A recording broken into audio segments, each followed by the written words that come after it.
Le 29 juin dernier, je m'envolais pour Santa Cruz aux États-Unis sans vraiment savoir à quoi m'attendre. Santa Cruz est une petite ville de la côte californienne, surtout connue pour ses nombreux surfeurs et skateboarders qui arpentent les eaux et les rues nonchalamment. L'atmosphère y est sereine et les gens très sympathiques.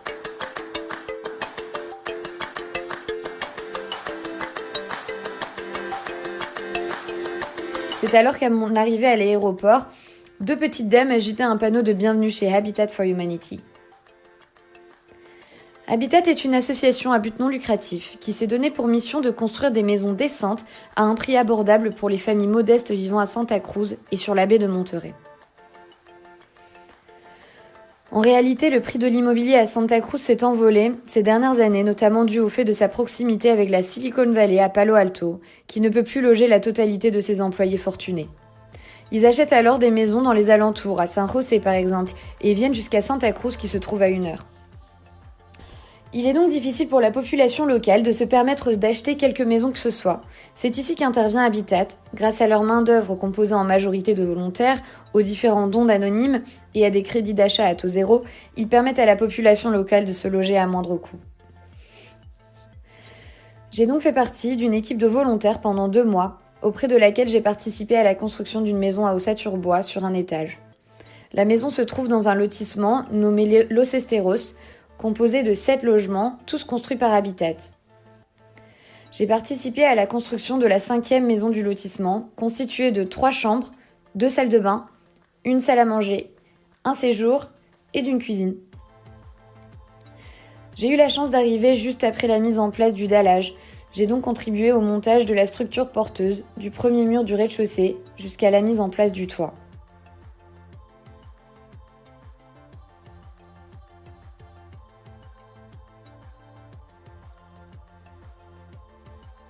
Ma première mission a donc été d'aider à l'assemblage et à la pose des murs ossature-bois.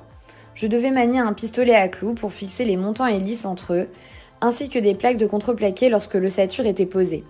J'ai donc également dû apprendre à me servir de plusieurs autres outils tels que le marteau, la scie circulaire sur table et autres équipements indispensables.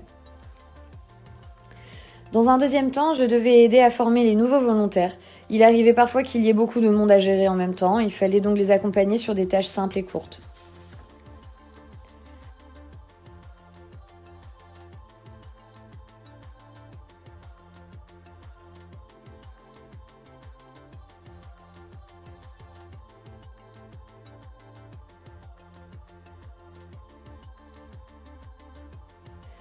J'ai également participé à la mise en place de la structure du toit. La charpente était posée à l'aide d'un bras télescopique et nous étions chargés de réceptionner les fermes afin de les fixer instantanément à l'entrée principale.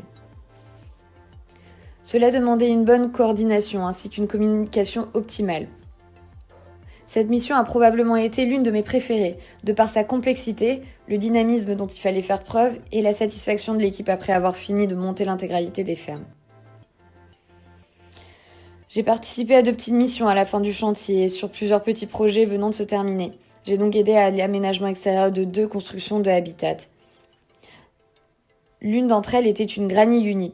Je laisse le directeur de Habitat Santa Cruz s'exprimer sur le sujet.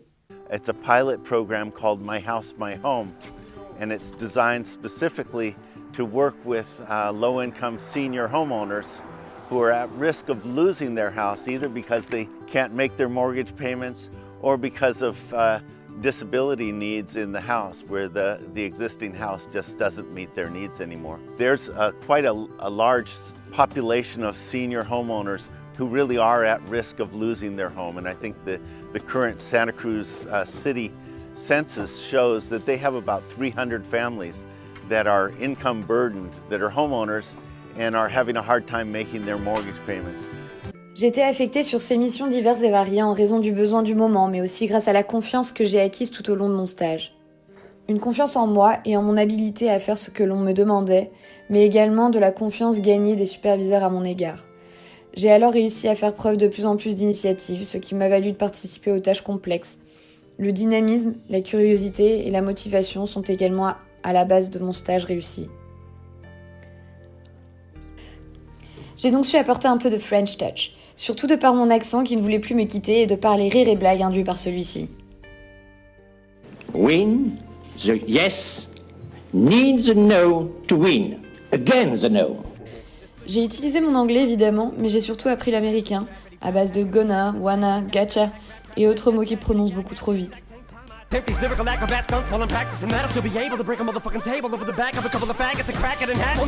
Au-delà des rires et de la bonne humeur ambiante, j'ai su mettre à profit quelques compétences déjà acquises lors de mes stages précédents et de ma formation, comme le sens du relationnel ou de la communication, ou bien encore le fait de soutenir quiconque ayant des difficultés à effectuer une tâche que je maîtrisais.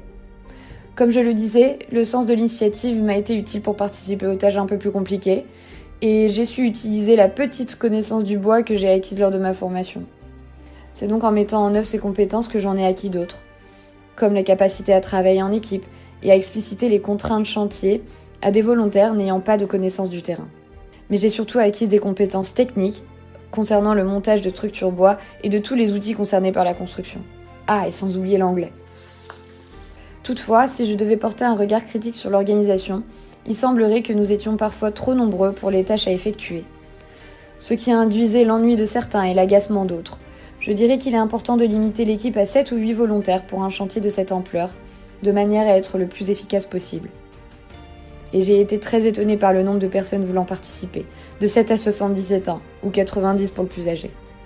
Je tiens surtout à préciser que j'ai eu la chance d'être menuisier charpentier dans une organisation qui ne fait pas de différence, ni d'origine, ni de genre, ni d'âge, ni d'expérience, ni de quoi que ce soit qui aurait éventuellement pu me nuire lors d'un stage lambda dans ce genre de corps de métier.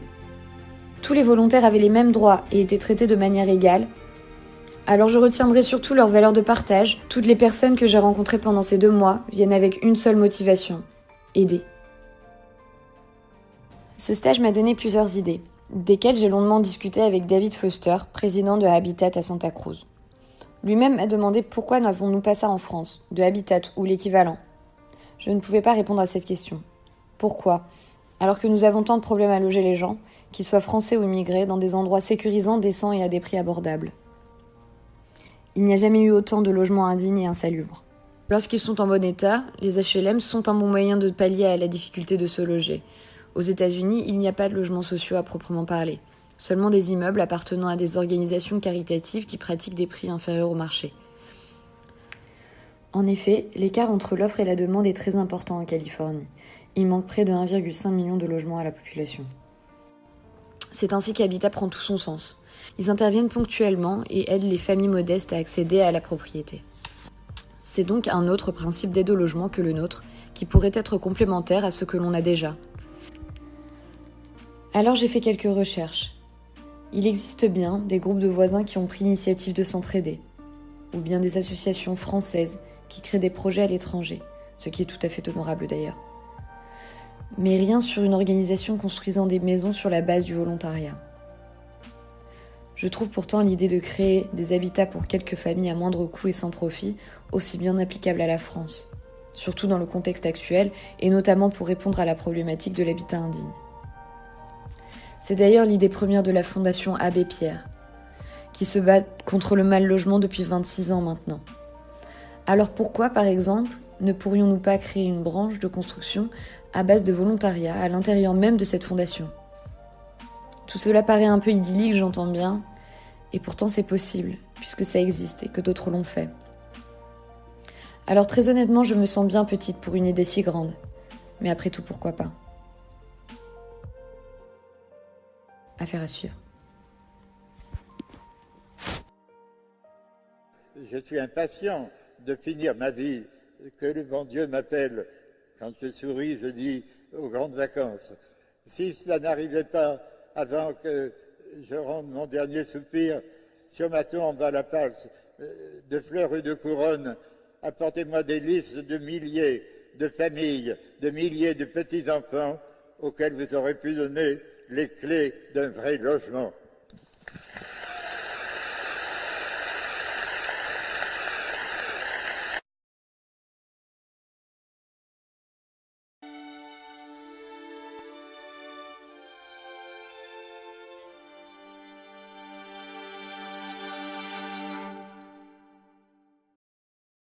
To the women of the world from the women delegates and advisors at the First Assembly of the United Nations.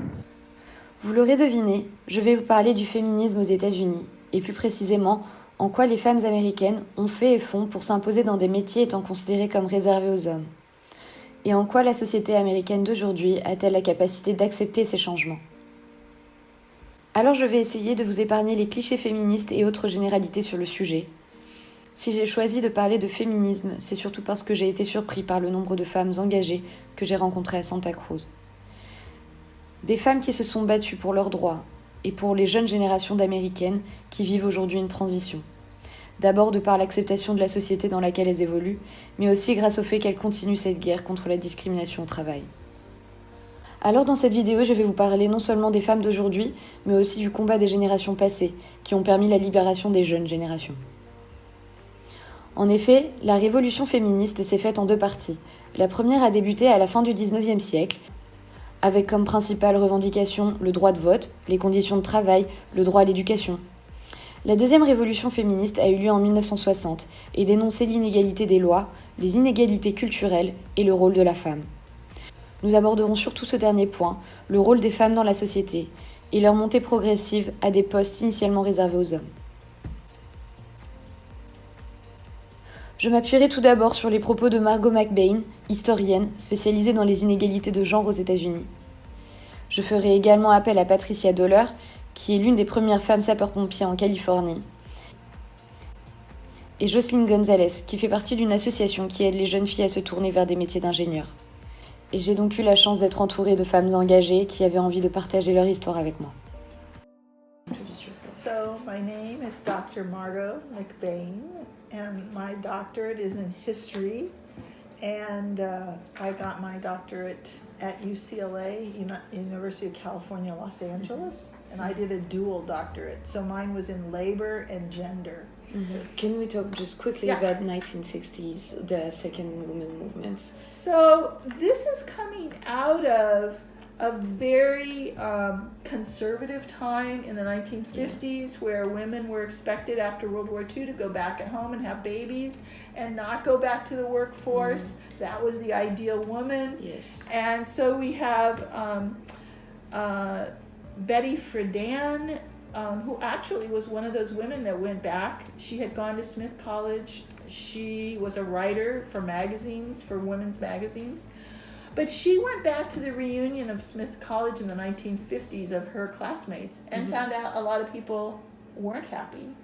They weren't exceedingly thrilled just to be home and feeding the baby and getting martinis for their husband. And that they felt like what they called it is the feminine, she called it the feminine mystique.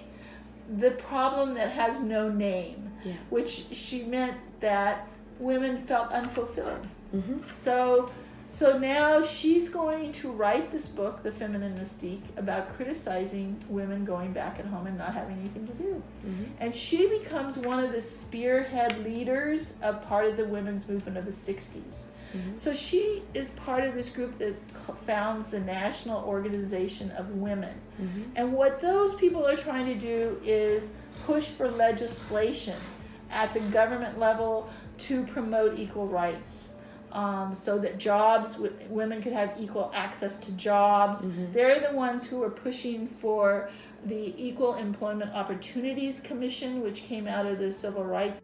Welcome to the kind of woman power that sustained our grandmothers for 72 years in their struggle to get the right to vote. Welcome to the new wave of feminism. Welcome to each other. Welcome home. C'est donc à partir de cette révolution, et grâce à des femmes telles que Betty Friedan ou bien Gloria Steinem et bien d'autres, qu'a commencé une mobilisation nationale pour l'égalité. Et ainsi pour ouvrir aux femmes l'accès à des postes à responsabilité ou bien physiquement exécutés par des hommes. Et pour illustrer le combat de ces femmes qui voulaient non seulement travailler mais surtout être traitées de manière égale aux hommes, peu importe leur métier, j'ai interviewé Patricia Dollar, qui a dédié sa vie et sa carrière à ce combat. Who you are? My name is Patricia Dollar, Patty, and I am 61 years old, and I was a firefighter for Santa Clara County Fire Department for 30 years. En quoi vous êtes-vous sentie à l'origine d'un changement signifiant pour l'avenir des jeunes femmes sapeurs-pompiers?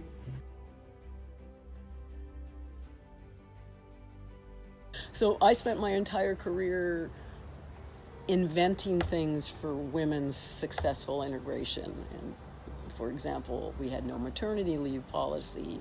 We had uniforms that didn't fit us. We had safety gear that didn't fit us, that hindered our ability to do our job. We didn't have facilities in the fire stations for us. No locks on the doors, no showers, no bathrooms. Yeah. We all slept together in one communal dorm. So now, women that are coming into the fire service or coming into non-traditional professions, they don't have to fight those battles anymore, and they can just apply themselves to becoming the best person they can in the fire service or in the police service or in any non-traditional occupation, is going to move women further along in all professions. And there'll be less of this stigma of women do this and men do this. No, it should be overlapping. Anybody can do whatever.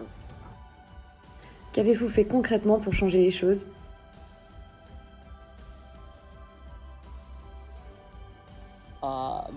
I was part of an organization that's called Women in the Fire Service, and we started out as literally a group of 11 women from all over the country who wondered if there was anybody else out there that looked like us. And, you know, do you have trouble with your gloves fitting? What do you sleep in when you sleep at night? Do you sleep in shorts and a t-shirt? Do you have restrooms? Does anybody out there have a maternity organization, basically as a network, so that we could talk to other women, that because we had nobody else to talk to.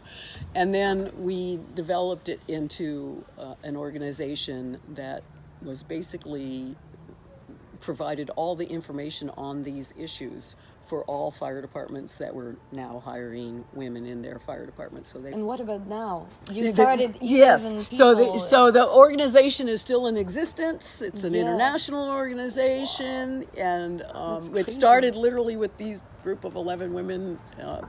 All of us going, is there anybody that looks like us? Help, I want to talk to somebody who's wondering these same questions. To now this organization that is still doing the same thing, but now we have chief officers that are part of the organization, right? We have women that are fire chiefs, right, who sit on these, who are now not only women, but women with authority, and women who have authority who can affect change within their organization in a way that was very difficult for us to do because we were at the lower end of the hiring spectrum. So it's.